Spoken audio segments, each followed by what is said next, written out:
ఓం శ్రీమాత్రే నమః. అందరికీ నమస్కారం అండి.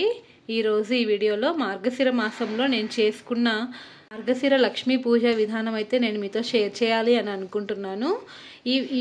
ఈ వీక్ ఎవరికైనా చేసుకోవటం కుదరని వాళ్ళు ఏం పర్వాలేదండి, నెక్స్ట్ వీక్ నుంచి కూడా మీరు స్టార్ట్ చేసుకోవచ్చు అన్నమాట. ఈ మార్గశిర మాసం లక్ష్మీ వారాల పూజలో అయితే అమ్మవారి చిత్రపటం అయితే ఉండాలి. అమ్మవారి ఫోటో లేని ఇల్లు అనేది ఉండదు కాబట్టి తర్వాత మనము అమ్మవారి దగ్గర మీ దగ్గర ఉంటే కనుక ఏనుగులు అయితే ఖచ్చితంగా పెట్టుకోవాలండి. ముందుగా అమ్మవారిని పెట్టుకునేటప్పుడు కొంచెం బియ్యం 3 గుప్పిలు బియ్యం వేసి అయితే మనము పెట్టుకోవాలి. మీరు సపరేట్గా పీఠం అరేంజ్ చేసుకుంటే మాత్రమే ఇవన్నీ చేయాలండి. లేదు మనము పూజ గదిలోనే చేసుకుంటాం అనుకునే పని అయితే మీరు సపరేట్గా పీఠం పెట్టాల్సిన అవసరం అయితే ఉండదు.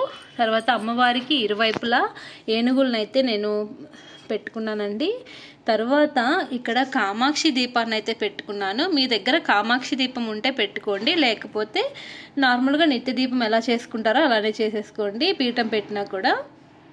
అలాగే మార్గశిర మాసంలో మనము పూజ చేసుకునేటప్పుడు అమ్మవారిని స్వామివారితో కలిపి పూజిస్తే చాలా మంచిదండి. అందుకని నేను ఇక్కడ వెంకటేశ్వర స్వామిని లక్ష్మీదేవిని కలిపి పూజిస్తున్నాను. మనము ఏ వ్రతాన్ని స్టార్ట్ చేసినా ముందుగా వినాయకుడిని అయితే మనము ప్రార్థిస్తాం కనుక ఇక్కడ నేను వినాయకుడిని కూడా పెట్టుకొని పూజ చేసుకున్నానండి. మీ దగ్గర వినాయకుడిని ప్రతిమ లేకపోతే మనం పసుపుతో గణపతినైనా చేసుకొని మనం పూజలో పెట్టుకొని స్వామివారి ఆశీర్వాదాన్ని అయితే తీసుకోవచ్చు. అలాగే ఈ మార్గశిర మాసంలో ముఖ్యంగా మనము అమ్మవారికి తాంబూలం అయితే ఇస్తామండి. ఈ తాంబూలంలో గాజులు, పసుపు, కుంకుమ, అలాగే 2 వక్కలు, 2 పూలు, 2 తమలపాకులు, 2 అరటిపండ్లు. అరటిపండ్లే కాదండి, మీ దగ్గర ఏదున్నా కూడా ఏ పండు ఉన్నా కూడా పెట్టచ్చు అనమాట. ముఖ్యంగా తాంబూలం అయితే ఇవ్వాలి. అండ్ ఈరోజు నేను నైవేద్యంగా ఆవు పాలను అయితే సమర్పించుకున్నాను. ఆవు పాలల్లో కొంచెం బెల్లం వేసి అమ్మవారికి నైవేద్యంగా సమర్పించుకున్నానండి.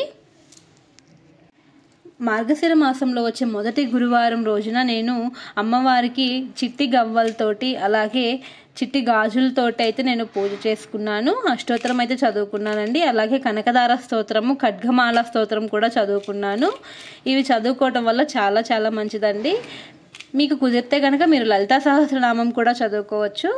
నేనైతే ఈరోజు కనకదార స్తోత్రం చదివాను, ఖడ్గమాల చదివాను, అలాగే అష్టోత్తరం అయితే చదువుకున్నానండి. స్వామి అమ్మవార్ల అష్టోత్తరం అయితే చదువుకున్నాను.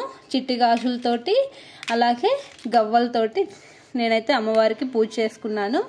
ముఖ్యంగా ఈరోజు ఈ పూజలో మనం చేయాల్సింది ఏంటంటే అమ్మవారికి పంచహారతి అయితే ఇవ్వాలండి.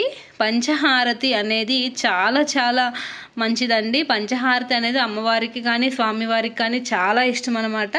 సో ఇట్లా నా దగ్గర అయితే ఇలా పంచహారతి ఇచ్చే స్టాండ్ అయితే ఉంది. నేను దీంట్లోనే పంచహారతి అయితే ఇచ్చుకున్నాను. నేను వీడియో తీసే టైంకి పంచహారతి అయితే కొండెక్కిందండి.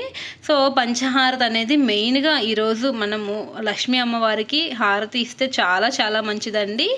ఇక్కడ మీరు ముత్యాలైనా వేసుకోవచ్చు, లేకపోతే పగడాలైనా వేసుకోవచ్చు, లేకపోతే ఇలా సింపుల్గా పువ్వు పెట్టైనా సరే మనము ఈరోజు పూజలు అమ్మవారికి పంచహారతి అయితే ఇవ్వచ్చండి.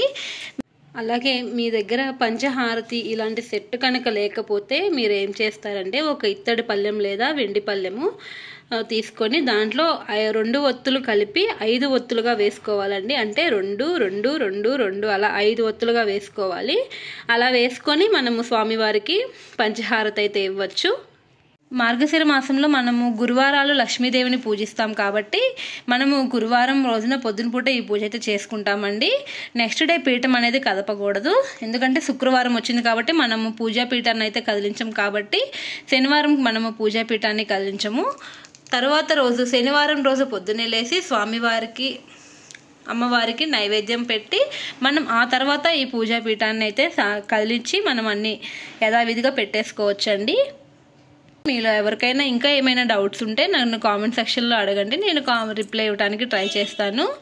మెయిన్గా అయితే అందరూ ఈ మార్గశిర మాసంలో వచ్చే లక్ష్మీ గురువారాలను అయితే పూజ చేసుకోవడానికి ప్రయత్నించండి. శ్రీమాత్రే నమః.